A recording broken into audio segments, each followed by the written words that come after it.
Most of you guys know my background, but if you don't, there are some of you that are probably like, why is this metal dude watching a video about country and why should we care? I've been a roadie in the music industry for about 15 years, and up until the pandemic, for 6 years of that, I was guitar teching for a very big artist from Nashville, Tennessee, country artist. So I've been on a lot of country tours, done stadiums, arenas, festivals, shitty dirt floor bars. I've done it all, man. And there's a very specific scene with country. There's a very specific lifestyle. I don't subscribe to it, but Stevie came out with a video called How to Be Country.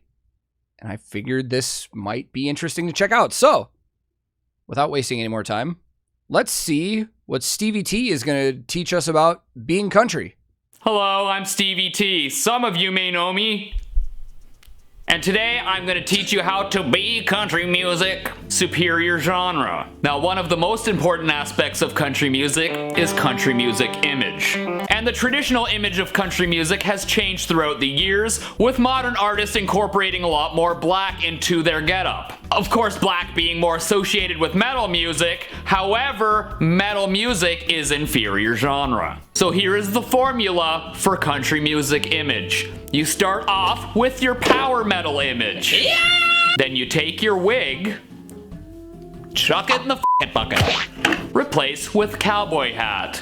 Next, you take your shoes, chuck it in the bucket, replace with cowboy boots.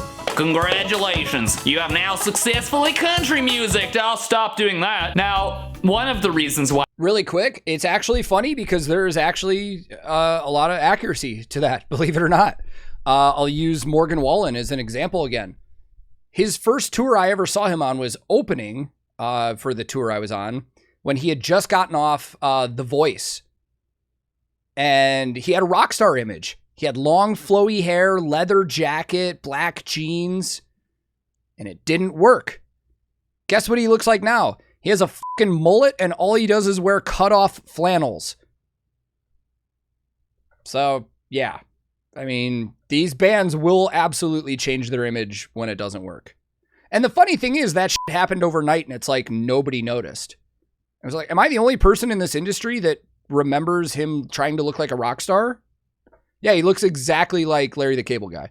Why rock and metal music sucks? Oh, because coming up with a rock or metal band name is next to impossible. Look, you would have better luck stapling a buffalo's balls to the top of a tree than you would coming up with a band name in a month. Country music, however, has a very specific formula for coming up with a country name. Now pay very close attention, it's kind of complicated. Use your name. You take your first name, okay? Then you take your last name and chuck it in the bucket. Travis. So my country name would be Steve Travis. I'm actually glad he brought that up because while it does look like a lot of country artists use just their normal ass names, sometimes they're different. I'm trying to think of a specific example, but I can't. But yeah, a lot of the times they're not using their actual names. They're using a simplified or a middle name or something like that. So if your name is Josh Smith, your country name would be Josh Travis. If your name is Travis Wilson, your country name would be Travis Travis. Sorry, Travis, I don't make the rules, I just enforce them. Now, some of you may be saying, Stevie, you're Canadian, you can't be a true Southern country star.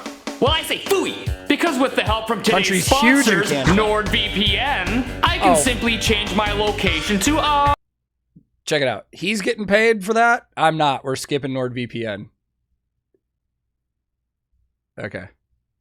Why rock and metal sucks is because once Travis, you come up with a band name, what font are you gonna use? Do you go unreadable? Do you go super unreadable? Do you go blood font? Do you go horror font? Do you go futuristic? Too many freaking options. Rock and metal, inferior genre. In country music, the law is already laid out for you. All country artists herein will use this font and only this font in accordance with the Country Music Etiquette Act. Failure to comply with preceding accordances will result in Taylor Swift breaking up with you. So this will be your font in accordance with the law. Taylor Swift, Please don't write a song about me.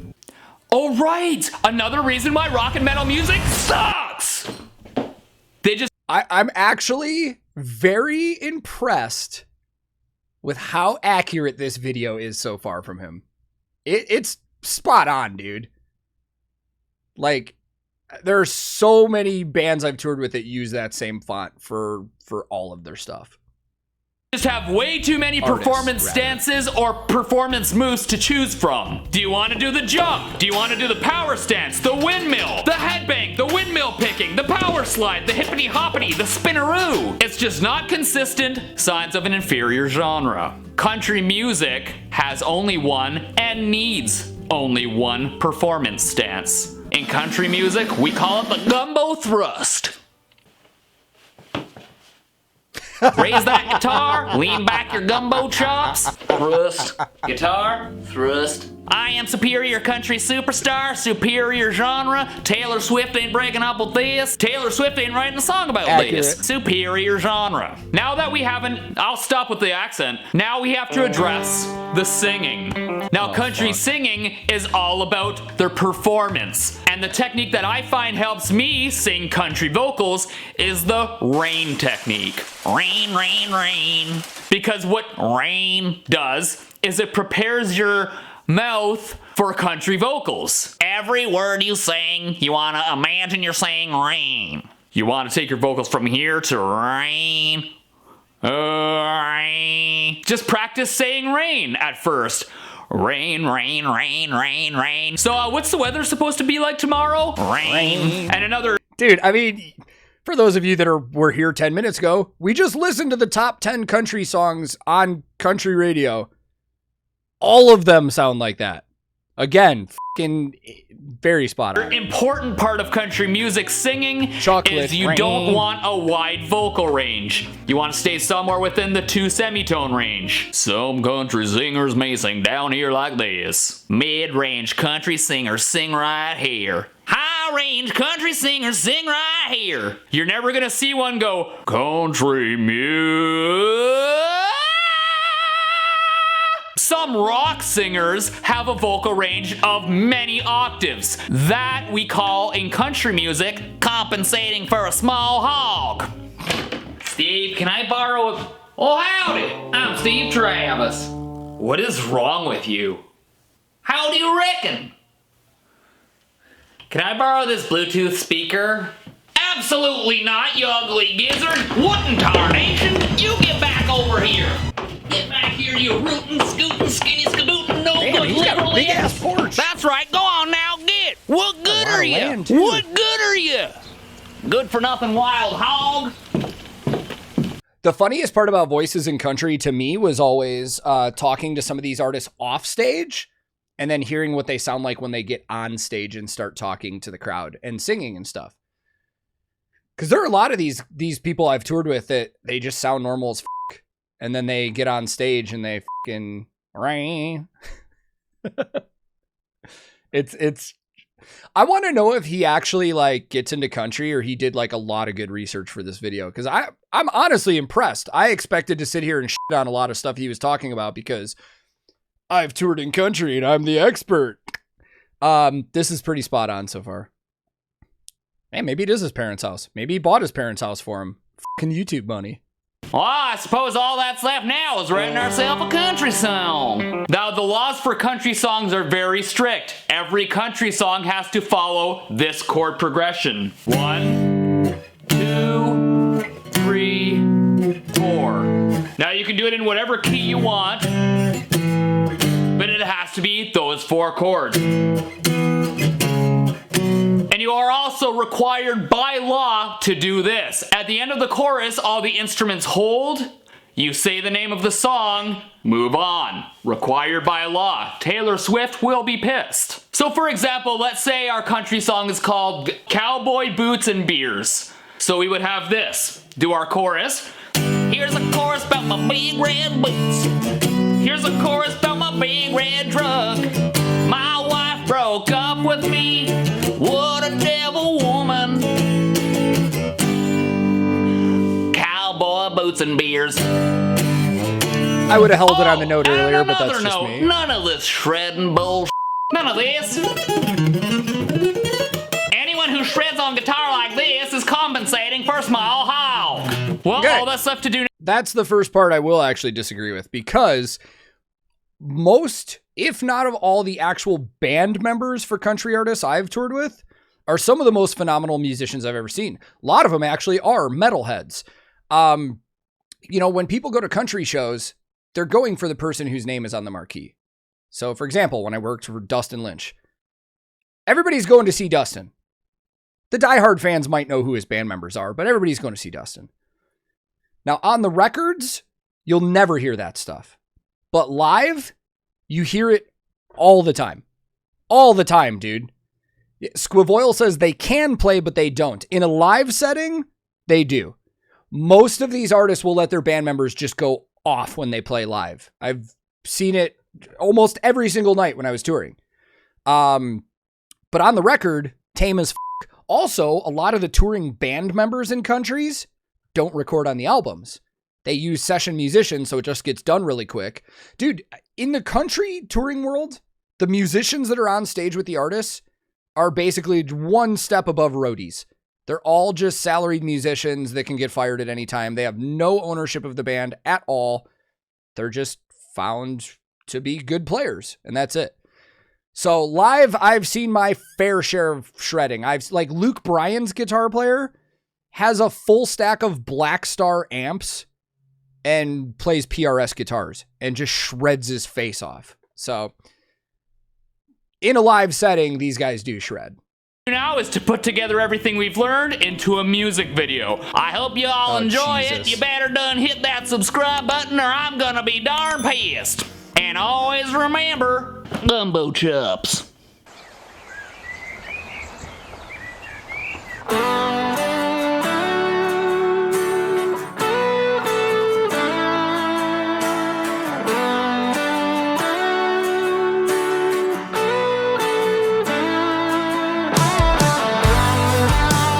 Holy shit, this sounds like every single song in the top 10 of country right now.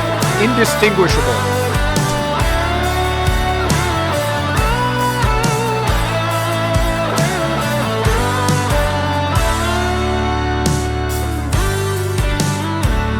I got my cowboy boots. I got my pickup truck. All right, boots and trucks. We're gonna. All right, hold on. Before we go any further on this, I'm just gonna say it right now. You can't have a country song lyrically without mentioning some of the things we've heard so far: cowboy boots, pickup trucks, back roads and or dirt roads, cornfield, or a field of any type. You hear Daisy Dukes a lot. You'll hear the word girl a lot. Something about lakes, bonfires, might have already said that. Whiskey. You could throw in America if you want for some bonus points. Yeah, any kind of alcohol at all. Referencing back home, always a good choice. I feel like there's something I'm missing here. Oh, and if he's really good at this, he's going to throw in just a random name of some country legend. All of these modern country artists always do that. For no reason. They'll just randomly reference like Willie or Hank or something like that just because it's like credibility. So we'll see how many of those we get in this. Truck. Take the back roads, roll out the window. Back roads? Got my gun rack shaking from the sand. Oh, hills. guns. On the tailgate, crack me a couple beers. Like a good old country boy. That good old country song. Under a million shooting stars in the night sky. That good old country song. The radio playing my favorite sing-along. Cowboy boots and beers.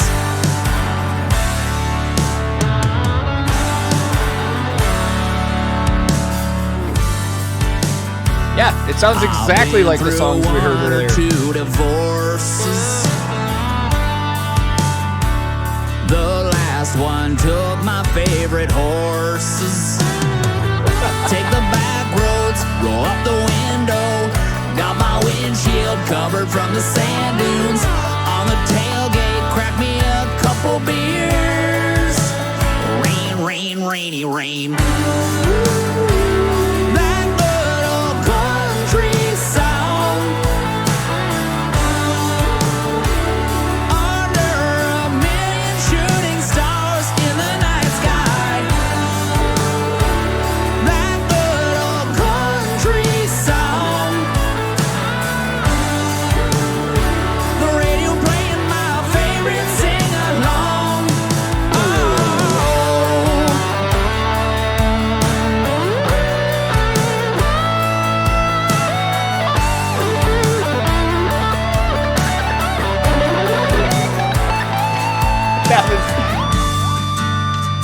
That was entirely too much shredding at the tail end of there for an actual like country album. Now, I will say that is a very standard, stereotypical country solo. A lot of notes held out, stuff like that, like minimal movement.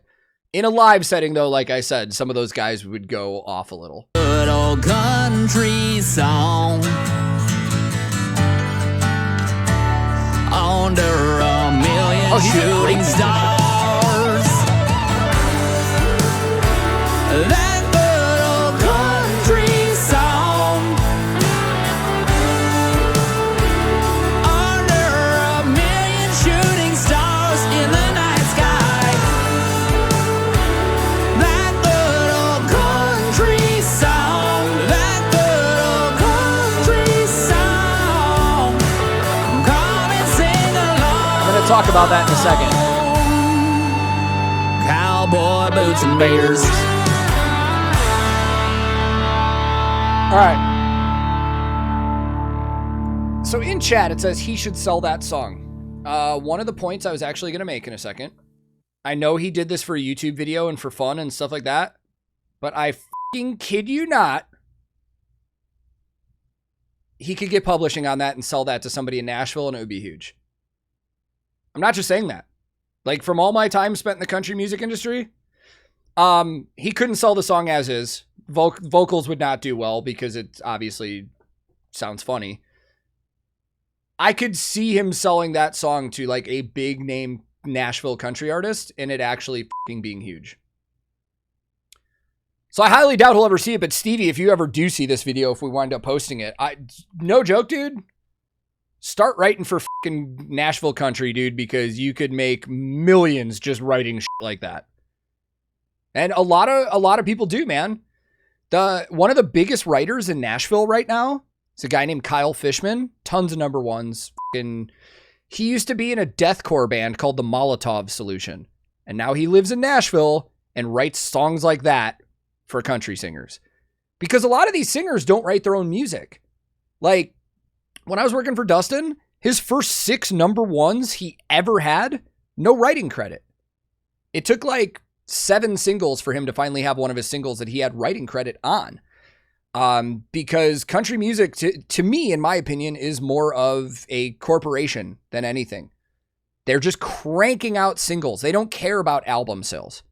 They just care about who's going to have the next number one single in country radio. So that's why you have the same writers that work on a lot of stuff. You have the same formula for every damn song that comes out. And there's another example. Martin Johnson, who used to be the singer for Boys Like Girls, writes for country singers now. It's wild, dude. There's so many people from other industries that are in Nashville writing for these artists.